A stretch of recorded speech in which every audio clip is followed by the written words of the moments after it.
hoje eu vou falar um pouco sobre a obra do Graciliano Ramos. É a obra mais importante dele aqui, é a Vidas Secas. O Vidas Secas ele vai primeiramente ser uma história que vai trazer aí o contexto da baleia, que é um conto criado pelo Graciliano Ramos, que foi tão famoso na época, assim, deu uma repercussão legal, que ele utilizou desse conto, Baleia, para criar essa obra aqui. O Graciliano Ramos ele vai ser um artista alagoano. Inicialmente ele não é literário, ele trabalha no campo político, mas depois a sua obra, sua escrita vai repercutir tanto que ele vai começar a se dedicar mais aí a esse ramo. Vale até lembrar que no começo o Graciliano Ramos ele não produziu tanto, né? Ele tinha mais, ele virou até prefeito uma época, enfim. Por isso que ele não tem tantas obras, mas assim, no final da vida dele ele produziu mais por causa que ele meio que se dedicou a esse campo. O Graciliano Ramos ele vai ser um escritor do regionalismo de 30, que é a segunda fase do modernismo. A primeira fase eles tentam resgatar os valores nacionais, eles tentam nacionalizar a literatura. Nessa fase de 30, os autores eles vão estar ressaltando os aspectos das regiões do Brasil, né? Essa época de 30. No regionalismo de 30, então, a gente vai ter um enfoque bem grande no Nordeste. O Nordeste ele não vai ser tão falado na época de 22, né, no primeiro modernismo, até porque os caras estão querendo instaurar uma literatura nacional. Mas a partir do modernismo de 30, a gente vai começar a ter sim essa visão de outras partes do país. Essa obra aqui, ela é especificamente o regionalismo nordestino, então ela vai retratar a seca no Nordeste, tanto é que aqui o título já diz Vidas Secas, é a vida das pessoas na seca, né? A gente vai ter então como personagens dessa obra a Vitória, Fabiano, os filhos, que eles são personagens, mas a gente pode ver que eles vão ser irrelevantes na narrativa no geral, até porque eles nem têm um nome, né? Assim, a Vitória tem nome, o Fabiano tem nome, os filhos não têm nome. Por que os filhos não têm nome? Porque basicamente eles não se expressam com a família, né? A gente vai ver que inicialmente Fabiano e a Vitória também eles não dialogavam entre si, porque era uma dificuldade do Fabiano. A gente vai ver que na narrativa aí no geral, o Fabiano ele não se expressa tanto. Por quê? Porque ele não conseguia se expressar. Já assim a Vitória, é interessante dizer que ela tinha um sonho, e o sonho dela, ela dizia que era poder sair daquela cama de trapos e deitar em uma cama de couro. O personagem mais importante da narrativa, né, que eu quis deixar por último, é a cachorra-baleia. A cachorra-baleia, basicamente, ela vai ser humanizada na narração. Por quê? Devido à importância dela. Ela vai se inserir no meio, vai sofrer junto com a família, e isso é bem retratado aqui no livro, né? Eles estão passando por seca, por todo aquele sofrimento lá do Nordeste, e a gente percebe todo essa problemática girando dentro do animal. Tanto é que o Fabiano, tem até um episódio bem legal de ler aqui, quando ele mata a baleia, né? Porque o Fabiano ele tinha dificuldade de se expressar. Mas aqui na obra a gente percebe que a baleia ela representava tudo que a família não conseguia expressar, né? Depois que ele mata ela, é dito assim, ó: Baleia encostava-se a cabecinha fatigada na pedra. A pedra estava fria. Certamente sim, a Vitória tinha deixado o fogo apagar-se muito cedo. Baleia queria dormir. Acordaria feliz num mundo cheio de preás. Ou seja, o sonho da baleia, né, depois de morrer, a felicidade dela seria o quê? Morrer e acordar num lugar ali cheio de ratos, né, que seria o alimento dela. E lamberia as mãos de Fabiano, um Fabiano enorme. Por que um Fabiano enorme?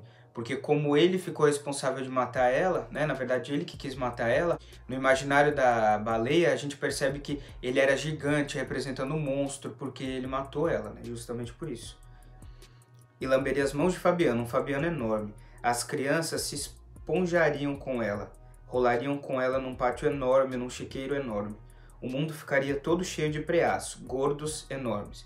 Então aqui no caso está dizendo assim, depois dele fazer a crueldade, quem ia se dar bem era a baleia. Narração aqui que nos diz. Lembrando que esse livro aqui ele é de terceira pessoa com um foco narrativo de discurso indireto livre. E ele fala assim, depois da crueldade, então quem ia se dar bem era a baleia.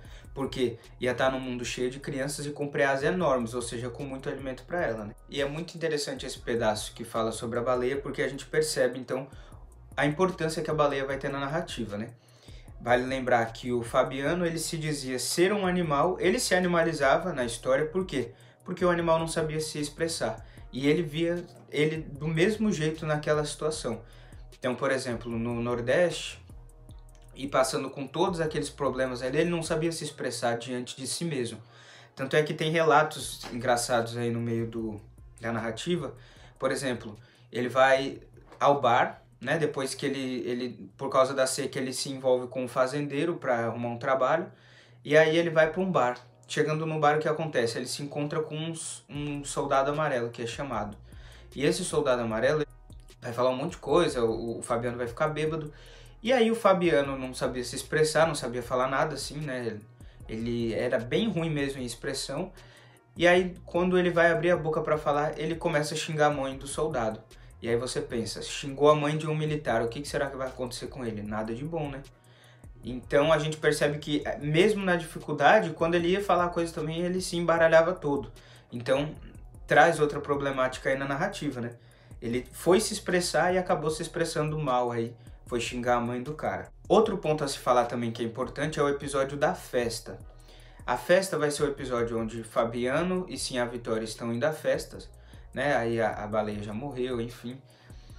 E aí eles entram na festa. Fabiano, desde sempre com aquela vida simples, assim a Vitória também, se arrumam os dois. Só que ele não sabia se portar naquelas roupas, né? Ele não tinha esse costume.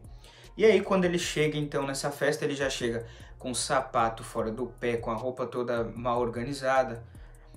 E aí chegando lá, o que acontece? Ele começa a se enturmar numa realidade que não era a dele. E aí ele começa a falar um monte de coisa. A gente vai perceber que no meio dessa narrativa, o que acontece? Acontece que ele, todo descontrolado, né? Ele vai tentar se expressar. Ele tem medo de falar com as pessoas porque ele pode se expressar mal, como sempre. E aí ele começa a dialogar e xingar os espíritos, né? Os fantasmas que são criados por ele. Até que a gente percebe uma hora que ele vai estar tão descontrolado da situação que ele vai ficar bêbado. E a partir do momento que ele fica bêbado, ele vai se ver jogado lá na rua, deitado no chão, todo acabado. Ou seja, ele foi numa festa e eles basicamente mudaram o panorama, né? Eles saíram da realidade deles e o Fabiano, por não saber se expressar, falar em público, falar com pessoas, tanto é que a narrativa a gente vai perceber que ele em si, a Vitória, não tinham diálogo, porque ele não sabia se expressar. Quando ele se expressa, a gente vai perceber então que ele vai se encontrar bêbado, todo destrambelhado aí, deitado na rua. Já assim, a Vitória nessa festa é muito engraçado de falar, porque o sonho dela era o quê? Era deitar numa cama de couro, sair daquela cama de trapos e deitar numa cama de couro, ou seja, ela vislumbrava um futuro melhor. E realmente a gente pode dizer que isso aconteceu nessa festa com ela, mas não no sentido de que ela mudou a realidade dela, mas ela conseguiu fazer uma coisa que ela nunca fez, que é até engraçado que quando ela pede para ir ao banheiro nessa festa, ela vai à barraca, né? E esse lugar que ela faz xixi é até registrado aqui no livro como ela fez a primeira vez o xixi de cócoras. E aí a gente percebe então que pela narração, né, esse enfoque narrativo que é dado, que ela teve pela primeira vez uma sensação que ela nunca teve de liberdade, sabe, uma coisa depois de tantos anos na sofrência.